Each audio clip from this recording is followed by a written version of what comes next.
All right, let's cut right to the chase. How do we hit the driver with speed and power and still be accurate? Piece number one, we need a little bit of a wider stance. A lot of times you'll hear players talking about, or coaches or whoever, talking about narrowing up that stance. That way it's easier to rotate coming back and through. Now that's only the case if your feet stay flat on the ground. So if my feet are close together, they stay flat on the ground. Now it is easier to rotate back and through if I'm here versus if they stay flat on the ground here.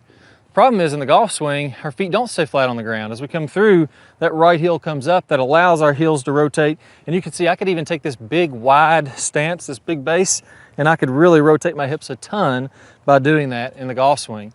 So let's put this to the test. If a wider swing is better for power, we should be able to make a swing and see the power go up.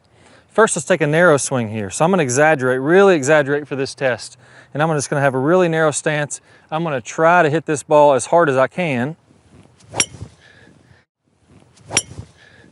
And it's very tough. I feel like I'm really fighting my feet to grab some friction and some power from the ground. I still generated a pretty decent amount of swing speed. Tough to control, 107 miles an hour, 235 carry, 256 total. Now let's go ahead and hit one with a wider stance. So obviously we can see that that's not going to be very tough to beat those numbers given what I usually swing, but let's really exaggerate it here. Again, go to the extreme so we can feel this. Now I can really feel like I grab into the ground and rotate my hips. Again, that right foot has to come off the ground to allow that to happen, but that happens in every great golf swing. So here, let's try to really swing one hard. There we go, much better. A little thin on the face. We can see there that's much more swing speed, much more distance. Even though that wouldn't normally be the way I would swing the golf club, jumped up to 117 and 275 total.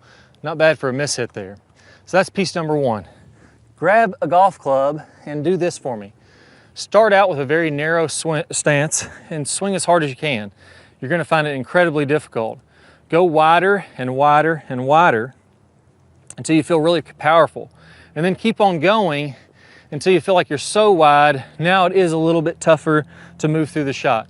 And then narrow that down again. So test this out to find your most powerful stance width.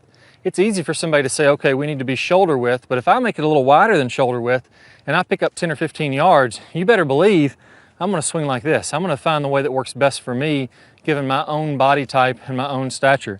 So play around with stance widths and you'll start to find a sweet spot there where you feel like you get tons of power and you can really crank that driver.